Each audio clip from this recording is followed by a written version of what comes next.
Hey everyone, it is a great time for this episode as we are going to be talking about what makes great tutorial levels.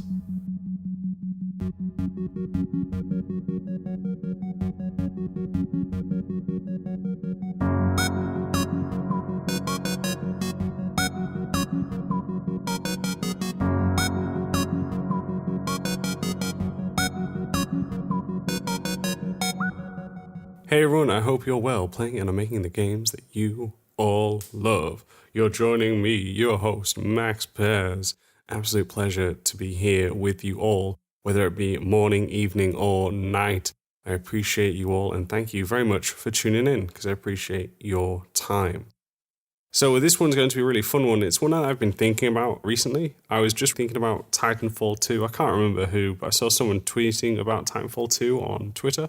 And obviously you've got some amazing level designs from Cause and Effect being the most revered, I believe. The other one that stuck out to me was the construction area of the houses. I loved that one. That was one of my favorite levels. But not only that, you actually have such a phenomenal tutorial, which sometimes I think is just forgotten about. And I was just thinking about it. I don't know why, but I was just thinking, man, what was it that made it so good? What is it that makes a great tutorial level? Because recently when I've been playing games, I was like, all right, I've got a few new games. I'm going to try play it on the Switch and see how the game goes. And as soon as the tutorial comes up, I was just like, ugh. I don't know why. I'm okay normally with doing tutorials, but for some reason, I was like wanting some sort of fast pace jump into the game. I want to understand the mechanics and go straight into it all. And that was kind of, I guess, my feeling. So I guess I've been kind of wondering, sidestep into, well, what is a good tutorial? What is it that makes a good one? And just been thinking about that for a little bit of time now. I don't know if I have the answers by any stretch of the imaginations. I have never worked on a tutorial thus far for a level. I think it would be an interesting challenge, but I also know from friends who have worked on it, it can be one of the most frustrating things at times, just down to the fact because the tutorial is actually one of the last or later levels to be made in production. The reason for that is obviously because game development, things change, things get cut, things get rearranged, all of that. And it's often that you're trying to make sure you understand what is the core of the game, what is it, the mechanics, the features that should be introduced early, which should be introduced later, and by the time the player is near the end, which one should they have mastered? Or which even mechanics such as like upgrade trees should be optional. Think about those upgrade trees, whether it be about your weapon or your character's abilities. Not all of them are going to actually be needed to complete the game just due to balancing and that. So yes, you will then eventually get a chance to work on the tutorial, and this will go through a lot of iteration as well, because as we talked about, not only mechanics changing, but also the themes, kind of what style you're going for, the tone, all of this can still be up for debate too. So all of these kind of come into play with it. It's a lot to think about, a lot goes into it. And it's also like I just mentioned there with me not wanting to play tutorials, it's also part of, gaming culture, which is not always the most revered part of it. And that's the other thing is, how do you make something that people actually are not looking forward to engaging?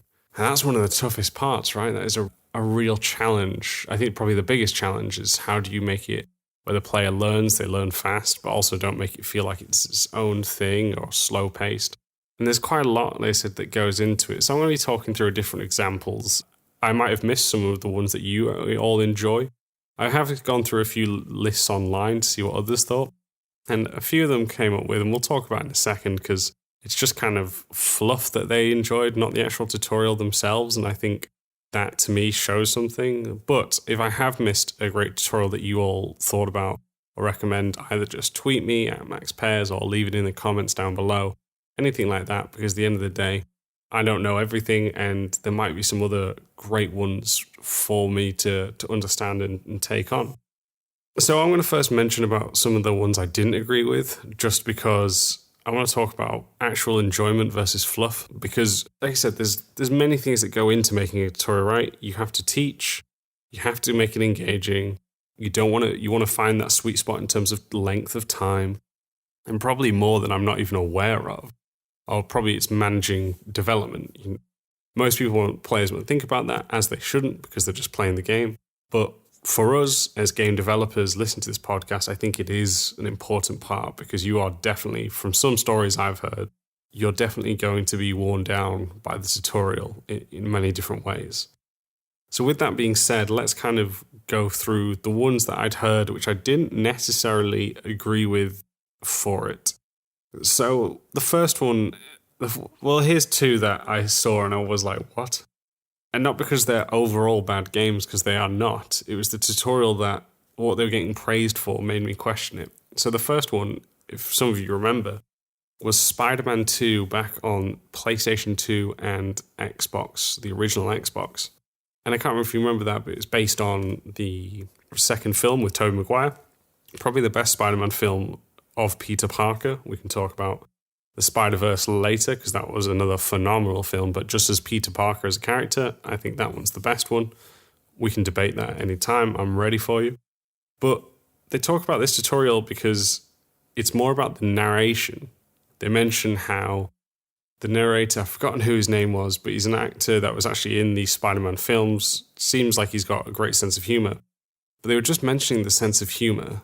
And I thought that was, a fine way to do it, but they're not talking about why that was fun other than someone made them laugh. And look, comedy is a great way to help teach and also just kind of break up the monotony of learning. Oh, here's a good quote that I think is always important, is that everyone wants to learn, but no one wants to be taught. And that's something to keep in mind because that's the challenge with it, right? So having humor, I think, is great. We're going to talk about the Portal series later on in this episode because they do it bang on. But they just mentioned the narrator. They don't only reference this. There's one, the Vampiria games. The second one, I think, is either out or coming out, but it's the first one. I did not play it. But basically, they mention about how in this tutorial they have a guy called, I think, is it Mr. Smiley? Or Mr. Smile, something along those lines, who is voiced by the actor who plays Bender from Futurama. And they just mentioned that. And they reference some of the dialogue options, which is great. But if all that someone remembers from your tutorial is that a voice actor delivered some phenomenally funny lines, it's probably not the biggest takeaway. Because no one's going to remember a tutorial because it taught them the mechanics, because by the time you're finished, you're going to understand the mechanics very well, and probably games are so similar in many ways that you're going to have a basic grasp or understanding of them anyway. But I just thought it was an interesting point. That's nothing to say that voice actors are not needed or that they don't help, because they do, clearly. But what I'm trying to say is we as level designers and game designers, if someone walks away remembering that, I think that becomes part of the problem. We need to make sure that they remember how engaging it was, how that they didn't even feel like they were in a tutorial. So I thought that was a really, just interesting point. Some of you may disagree with me, and that's totally fine. Like I said, humor is a great way to break up the monotony. I think having people to discuss it, I think, is brilliant. Bastion is a great way with someone who has a phenomenal voice. But what I'm saying is, if that's all they remember, that's not a big takeaway from what we should be focusing on as level and game designers. So yes, I just wanted to discuss that bit first. Now let's go on to tutorials and kind of, I'll be breaking this down with different game examples, but I want to mention kind of what I think makes a good tutorial. And as I said, I have not made a tutorial. So this is just as a player and kind of someone who's just been looking at this sequence a little bit now. So yeah, I just want to keep that being said. The first one, I think the one that's probably the best, like I said earlier, was Titanfall 2. Titanfall 2 was a tutorial in which you essentially wanted to replay that over and over. I don't know about you, but I must have replayed that about 5 to 6 times before I eventually left. The tutorial for this one was that of basically an assault course. I think what really helped make this assault course amazing was obviously the feel of Titanfall. They tuned it up since Titanfall 1. There was a bit more movement. It felt amazing. I mean, the whole sense and power fantasy of playing that of a pilot in that universe is how you're able to maneuver. It's so beautiful. And essentially they make it a kind of obstacle course run which is timed, which you have to figure out your best path. There is I believe it's a kind of like a projection of the course holder or maybe your previous self.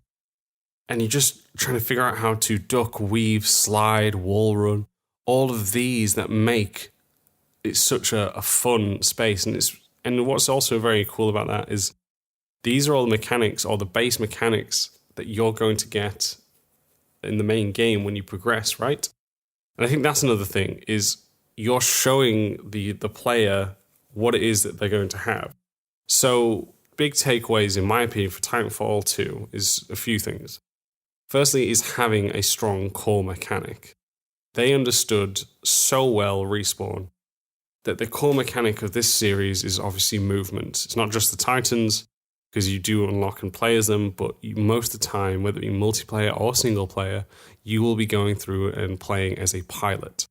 So that to me was one of the most important things, is understanding and having a strong core mechanic and sense straight off the bat. The second was having a tutorial which not only grounded you in the universe, but connected you to a character, right? Think about it where you can just have sometimes holograms or areas which are by themselves. We'll talk a little bit about that, separating areas, because Titanfall 2 technically does have that, right? It's based in a, kind of like a VR mission.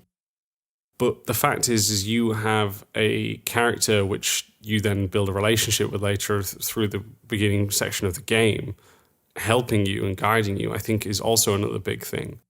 Because of the fact that you'll find this in quite a lot of early games, especially in the JRPG kind of genres, is that very early your character will lose someone that they care about, but we as players generally do not. And that's because we do not spend enough time with them at all. We have like maybe a couple of dialogues and then they're gone. Now, it's supposed to be emotional impact, but why do we care? Because at the end of the day, it sounds heartless, and I don't mean it to, as you get to know my dark, cold demeanor. But my point is we care about losing the ones that we love because we've built up a rapport with them, a relationship. In games, they expect you to have such an emotional impact or investment in these characters when you don't know them. You've seen them on screen for less than 30 minutes. What? So in Titanfall 2, they build up that relationship by having your kind of mentor and teacher be present in the tutorials. He has some quippy one-liners, as I mentioned, with the ones I was talking about with the voice actors. They can work very well, just tie it in with the actual gameplay and movement itself. And that really helps. The second thing is, obviously, that level is great. I don't care what anyone says, that level is fantastic. So making sure that that level pushes and challenges you. And for you, the challenge is obviously the timer. But you've gone before already to learn the basic shooting, movement, jump, wall run. But now you're putting it all together. So you're learning it all and then tying it in. So now that's a great test for you. And that test comes in the form of a timer. Can you beat the designated time? And then they pull on the competitive strings of people by going, oh, you got this time. Well, check out the leaderboard. I think that's another great way, is they're showing you other either developer runs or runs online and just showing you, whoa, I thought I was good. I thought I mastered it. It shows me that I haven't. And it's from there that, again, they pull on that competitive string and move it from there. So yeah, there's a lot that makes Titanfall great. Also the theme of it, right? You're a soldier, so it's an obstacle course. You know, we're going to talk about the Modern Warfare ones because I think they're nice tutorials too, because I think Titanfall 2 actually took inspiration from that. Well, I think it was Respawn is based on Infinity Ward, which made the Modern Warfare series. So I'm sure they already, previously working on that franchise to then make this, I'm sure took great inspiration. But having that, and again, just building a relationship with characters, it has funny quips to the characters, the level is built extremely well, they have a core strong movement, building on the competitive nature, all of these elements really go into making Titanfall 2 a really phenomenal, strong starting tutorial. So yes, that one's great. I hope that you can kind of see the few elements that make it there. At Level Design Lobby, we believe everybody has a story to tell. Hobbyist or student, freelancer or veteran, we made it our mission to unite those who share our passion for creating and developing great games. Thanks to our generous Patreon backers, we've been able to do just that. So if you've already pledged your support, thank you. If not, you too can ensure the future of Level Design Lobby, helping us to create even more exciting content, collaborations, interviews, and much more. With awesome perks and rewards, whether you're a seasoned professional or just getting started, you're sure to find something for you. Want to share tips, tricks, and advice with passionate, like-minded developers? Our awesome community Discord has you covered. Fancy practicing your level design, creating strong portfolio content, and having fun? Then try our level design weekends. Or perhaps you want to individually discuss your work, hone your skills, or level up your career? Then consider our one-on-one mentorships. If you share our vision, then go to patreon.com/level design lobby for more information and to pledge your support. Thank you. The next one we're going to go on to, this here has a little bit of spoilers, but nothing too much. It shouldn't ruin the experience for you. But I've only just started Last of Us 2, and I've just gone through a few bits of the game. But their tutorial I thought was really nice, because we talked about tone in the previous example with Titanfall 2. We talked about how essentially it's about you being a soldier, so it's obvious that an obstacle course, we've seen all of that in some training montage in films or on TV. If you are in England, or can you get a VPN to connect to England, NordVPN, then what I'd recommend is checking, there's a show, I can't remember the full name, but it's something SAS on Channel 4 in the UK, which is about taking former SAS soldiers and having your average Joe kind of come in and compete to see if they could actually last. Not necessarily the actual SAS training, but a course similar to it. And just showing the mental toughness and the physical strength that these people must have is mind-blowing. Truly, respect to those, obviously, who fight for all of our countries and that and risk their lives. But to see that and get a better understanding. So yeah, we've all seen it in some form or fashion. But in Last of Us 2, it's a slightly different switch up, which I was really impressed with for a couple of reasons. And if you know me, I'm always a huge fan of Naughty Dog's work. And yeah, we've got some cool stuff coming actually with that stuff. But yes, focus, Max, focus. With Last of Us 2, it's essentially a moment where you're getting a refresher course on how combat works, cover taking, how to vault over objects, climb objects, how to aim and how to throw.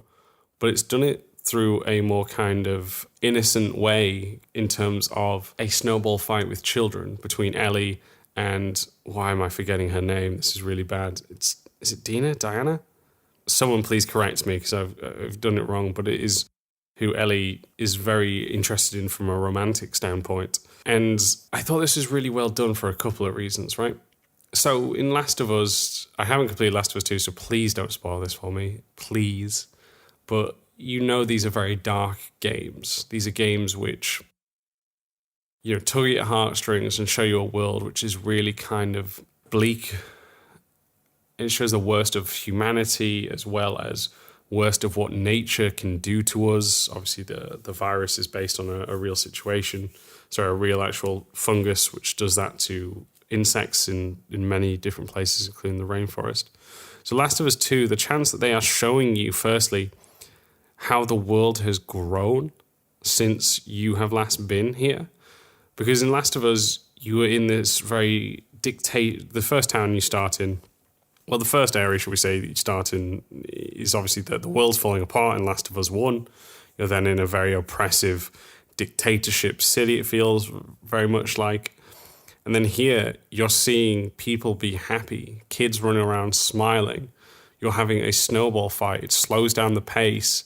It becomes, a reminder that people are happy now, that they've found normality. Because if you've played Last of Us 1, you remember when Ellie finds the journal of a teenage girl and she's complaining about boys, braces, and these kind of things.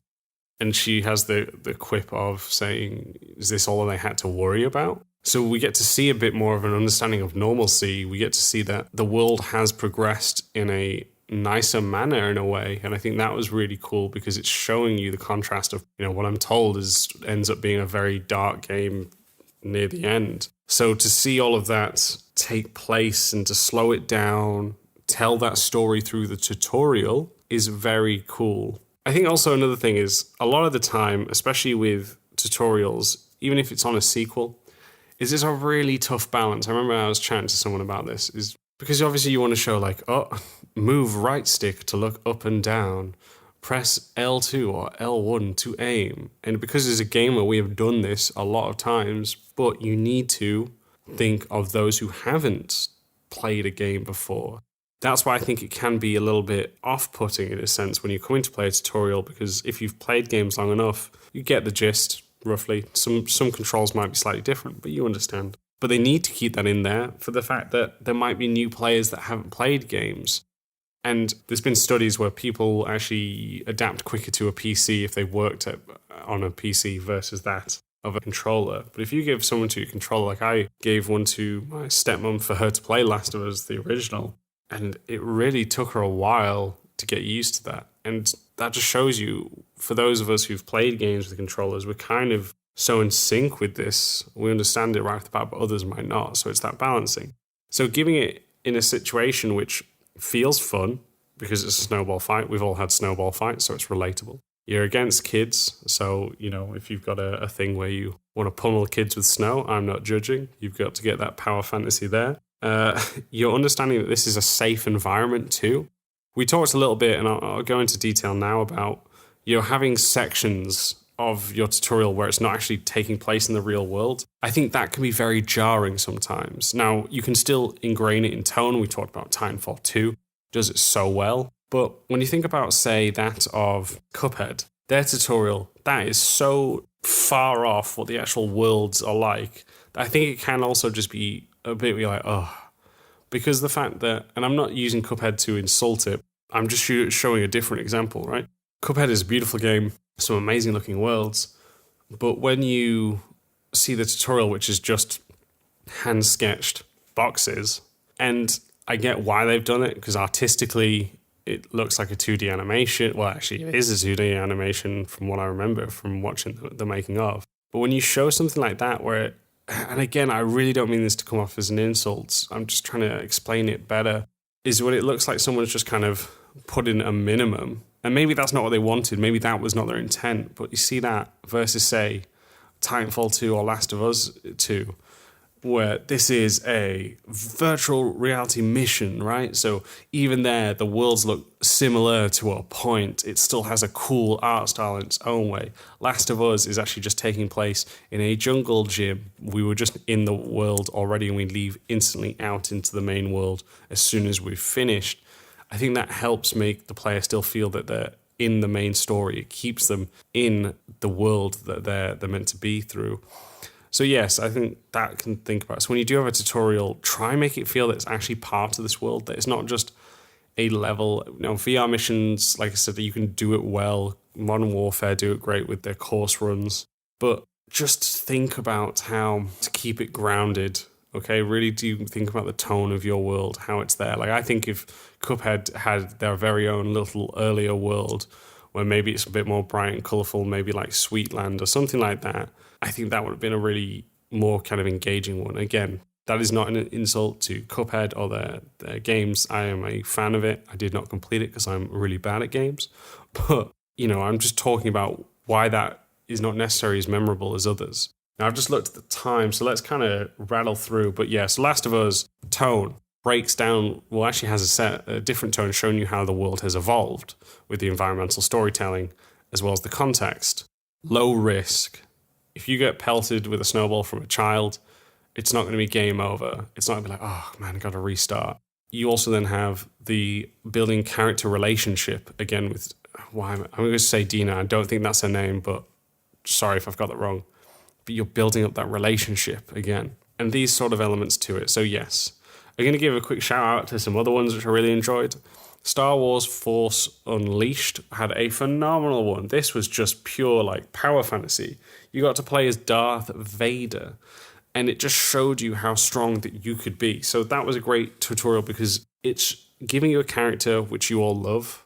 Darth Vader, love him or hate him, is such an iconic character. So you're getting to take on the role of someone who's so revered in pop culture that it's mind-blowing. Not only that, but you feel like an absolute badass because you are destroying the Wookiees' base, their homeworld, so quickly to the point it is just a massacre from what you're doing with your lightsaber and the Force. It is incredible, truly, whoa.